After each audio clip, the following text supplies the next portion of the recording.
नमस्कार दोस्तों, मैं हूं अतुल जैन, आपके फाइनेंशियल फ्रीडम की यात्रा में आपका दोस्त। और आज बहुत दिनों के बाद शायद आपके लिए लेकर आया हूं एक बहुत ही ज़बरदस्त फाइनेंशियल फ्रीडम की कहानी। ये कहानी ऐसी है दोस्तों, इस कहानी में एक ऐसी गलती बताने वाला हूं जो कई लोग अपनी फाइनेंशियल फ्रीडम की यात्रा में करते हैं। कई लोग इसका शिकार हो जाते हैं और जितना कम आप ये गलती करोगे उतना ज़्यादा आप ऊपर जाओगे। और अगर आपको लग रहा है कि कहानी अच्छी होने वाली है, टॉपिक इंटरेस्टिंग है, तो कहानी देखने से पहले ही लाइक क्लिक कर दीजिए, वीडियो को शेयर करना, सब्सक्राइब करना सब कर दीजिए। लेकिन अगर आपको इंतज़ार करना है कहानी सुनने का, तो चलिए लेकर आता हूँ आपके लिए कहानी। बताइए दोस्तों, क्या आपने कभी ज़िंदगी में ख़राब इन्वेस्टमेंट की है, गलत इन्वेस्टमेंट की है जिसमें आपको नुकसान हुआ है? क्या आप कभी भी ग्रेटर फूल्स थ्योरी का शिकार हुए हैं? ग्रेटर फूल्स थ्योरी मतलब सबसे बड़ा बेवकूफ़ कौन। एक बहुत ही इंपॉर्टेंट थ्योरी है कि बड़ा बेवकूफ़ कौन, और बेवकूफ़ बड़े होते जाते हैं। क्या आपने कभी बेवकूफ़ी करके उससे बड़ी बेवकूफ़ी, उससे बड़ी बेवकूफ़ी, उस वाले गेम में पार्टिसिपेट किया है कि आप खुद ही बड़ा बेवकूफ़ बनते गए? तो इस थियोरी को स्टॉक मार्केट में भी लोग बोलते हैं, इन्वेस्टमेंट की दुनिया में बहुत बोलते हैं। लेकिन इस थियोरी को समझाने के लिए चलिए मैं एक कहानी सुनाता हूँ आपको। एक बार की बात है, एक गांव में बहुत सारे बंदर थे दोस्तों। 1000 बंदर थे गांव में। तो उन बंदरों से लोग बहुत डिस्टर्ब थे गांव के। वो कुछ समझ में नहीं आ रहा था उनको। उन्होंने सरकार को चिट्ठी लिखी, बंदरों को पकड़ने की कोशिश की, लेकिन पकड़ में नहीं आ रहे थे क्योंकि मोटिवेशन ही नहीं था। हाँ, गांव में 4-5 हज़ार तो लोग रहते ही थे। वो सोचते थे वो पकड़ लेगा, वो पकड़ लेगा, लेकिन कोई नहीं पकड़ रहा था और सब लोग बहुत बहुत बहुत ज़्यादा परेशान थे। तो एक शहर से एक बार कुछ लोग गांव घूमने आए। उनमें 2 लड़के थे, चंगू मंगू। उन्होंने देखा इस गांव में बंदर बहुत हैं और लोग बहुत परेशान हैं।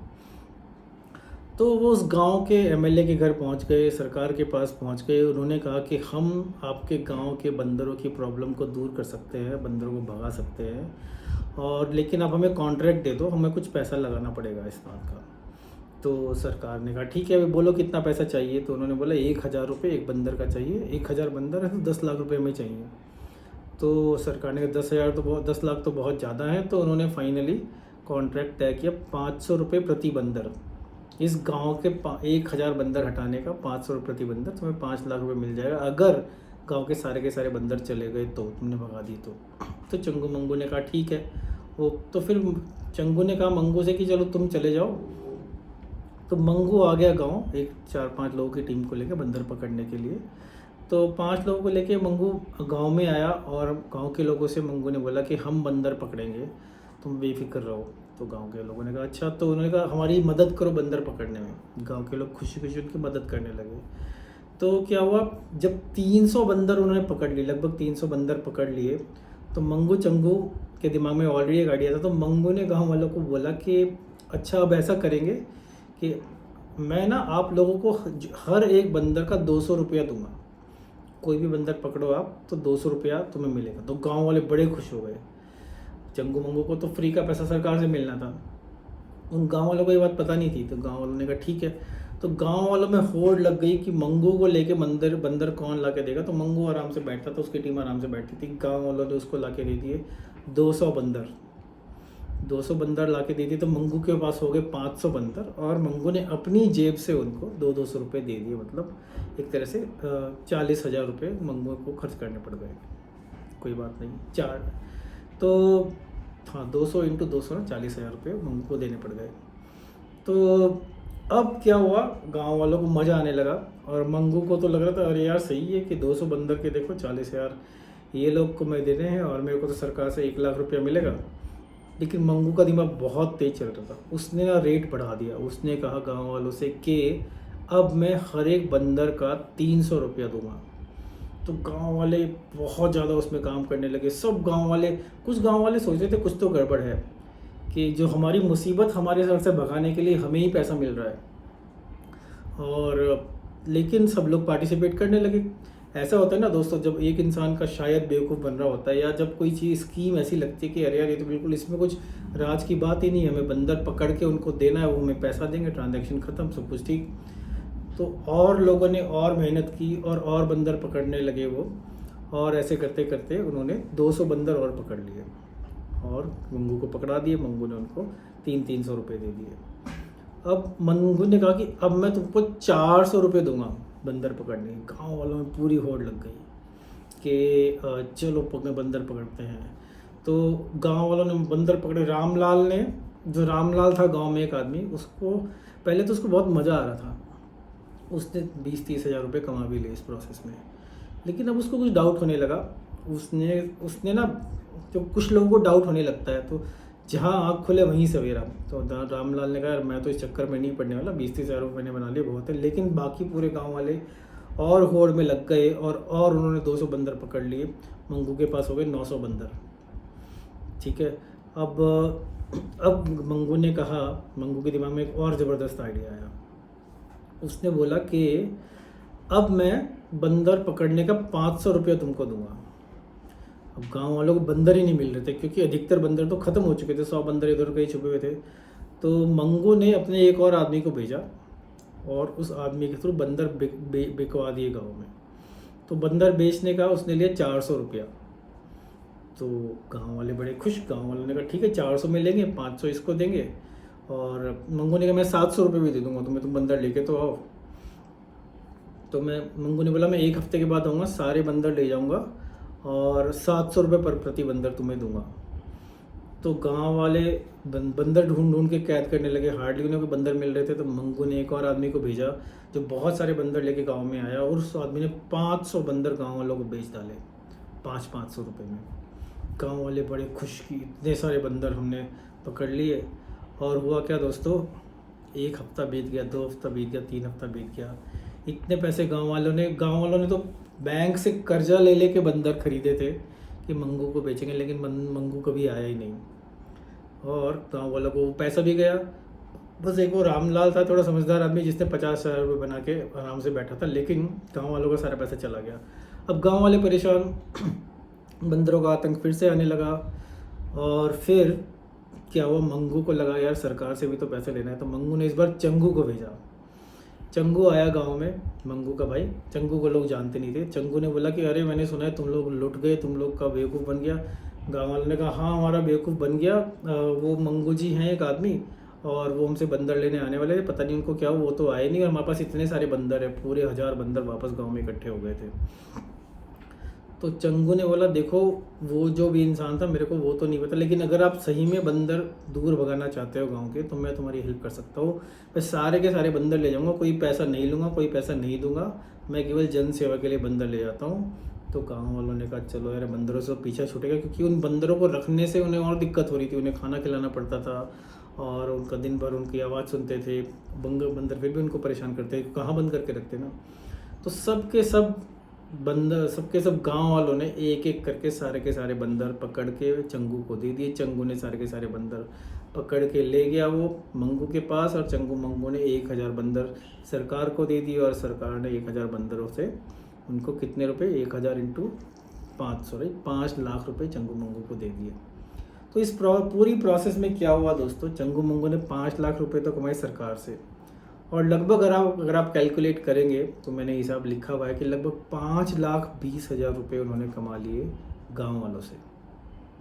ठीक है, 5,20,000 रुपये उन्होंने गांव वालों से कमा लिए। तो टोटल 10,20,000 रुपये गांव वाल सरकार के और गांव वालों के निकल गए। चंगू मंगू अमीर हो गए। लेकिन गांव वाले तो बेचारे वो तो लुट गए ना। उनके एक तरह सरकार उनकी मदद कर रही थी, लेकिन उनको कुछ पता नहीं लगा।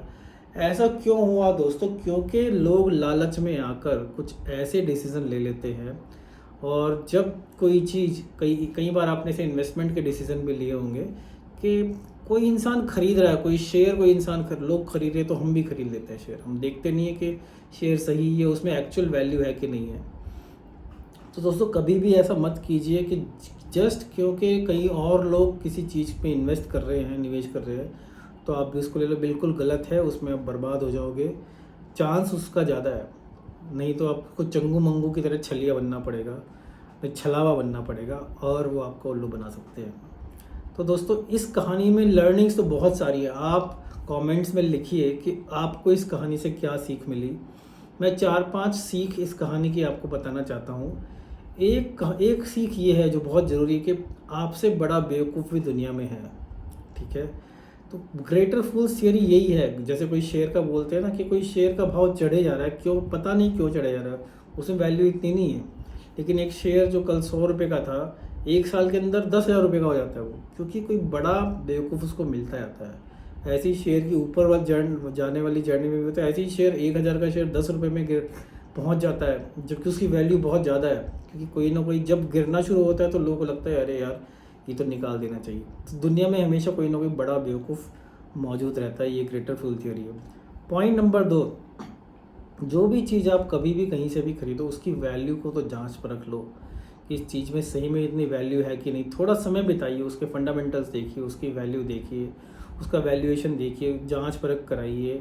जिससे ले रहे हो उसकी आगे पीछे की तरह जांच कराइए, तभी किसी चीज़ में पैसा डालिए। पॉइंट नंबर 3, जब आँख खुले तभी सवेरा। हाँ दोस्तों, जैसे रामलाल को लगा कि कुछ ना कुछ तो झोल है यहाँ पे, तो 50 रुपये कमा के वो तो निकल लिया ना। कभी कभी क्या होता है, जब बोलते हैं ना गंगा बह रही है तो हाथ धो लो, लेकिन ऐसा नहीं कि उसमें डुबकी भी लगा लो, उसमें नहा भी लो। कभी आपको लगे कि मेरा पैसा शायद फ्लूक से बन गया है, गलती से बन गया है, तो चुपचाप उसको लेके निकल लेने का है। ऐसा नहीं कि उसमें, क्योंकि अधिकतर लोग जैसे कसिनो जाते हैं ना, कितना भी पैसा उनका बन जाए फाइनली वो लुट के ही आते हैं। तो ऐसा मत करना, हमेशा जब भी आँख खुले वहीं सवेरा, और आप उस इन्वेस्टमेंट से दूर ही रहो। पॉइंट नंबर 4, कोई भी इन्वेस्टमेंट हो उसमें बड़े सावधान रहिए दोस्तों। आपका पैसा आपकी मेहनत की कमाई का पैसा है, बहुत ज़रूरी पैसा है।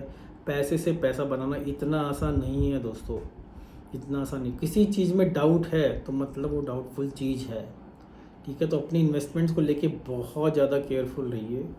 और 5वां पॉइंट दोस्तों, कि क्योंकि कोई और कर रहा है, क्योंकि कई सारे लोग कोई चीज़ कर रहे हैं, तो इसका मतलब ये नहीं कि वो चीज़ सही ही होगी, वो चीज़ गलत भी हो सकती है।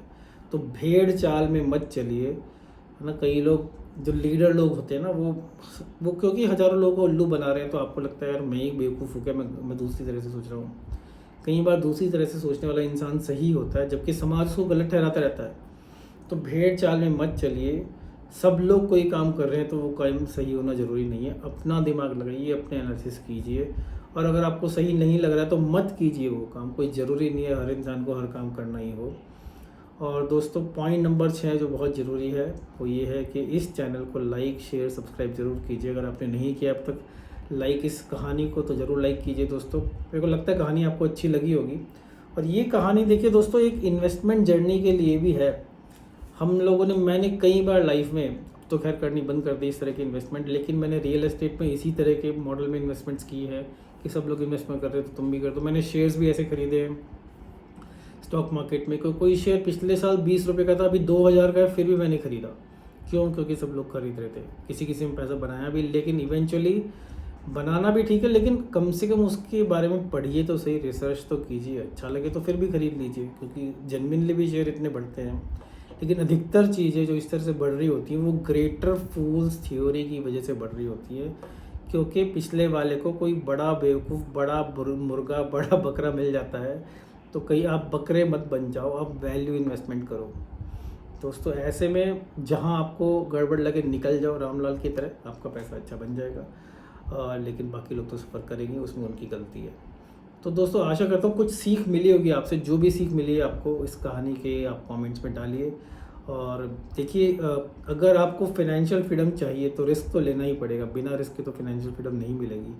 अपने पैसे का रिस्क लेना पड़ेगा, अपना नौकरी का शायद रिस्क लेना पड़ेगा आपको, लेकिन वाइज इन्वेस्टमेंट कीजिए, सोच समझकर वो रिस्क लीजिए आप। और ऐसा करेंगे तो चांस ये है कि आपका सही होना ज़्यादा टाइम सही होगा, जिसकी वजह से आपको फाइनेंशियल फ्रीडम एक ना एक दिन तो मिल जाएगी। तो दोस्तों, आपकी फाइनेंशियल फ्रीडम की यात्रा में आपका दोस्त अतुल जैन आपसे लूँगा विदा। फिर लेकर आऊँ आपके लिए बहुत ही ज़बरदस्त फाइनेंशियल फ्रीडम की कहानी। नमस्कार।